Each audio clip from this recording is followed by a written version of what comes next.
আসলে সবাই অবগত যে আমি যে মামলাটা করেছিলাম তার ঠিক 2.5 বছর পরে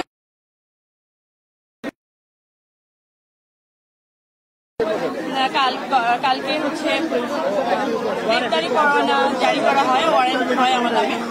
এবং আমার খুব বিশ্বাস ছিল যে আমি আজকে আসবো। আপনারা যেভাবে সবাই আসলে আমাকে সাহসটা জুগিয়েছেন যে আজকে জামিন নিতে আসবো এবং আমি জামিন পেয়ে যাবো, আপনাদের এত ভালোবাসা নিয়ে আসলে আমি বাড়ি ফিরছি।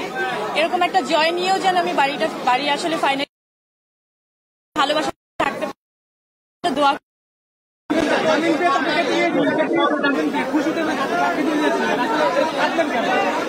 খুশিতে কেঁদে দিয়েছিলাম না, সেই কান্নাটা, সেই খুশির কান্নাটা আর একটু পরে হবে, যখন পুরোপুরি ফাইনাল হয় না ওই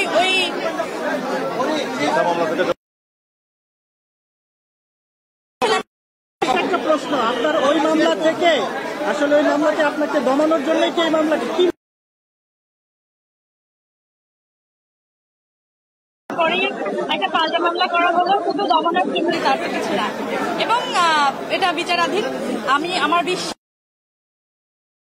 আমি ন্যায় বিচার পাবো। প্রশ্ন করো, প্রশ্ন করো, প্লিজ।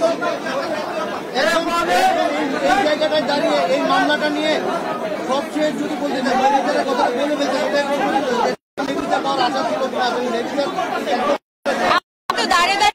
আপনারা সবাই জানেন 4টা বছর আগের ঘটনা।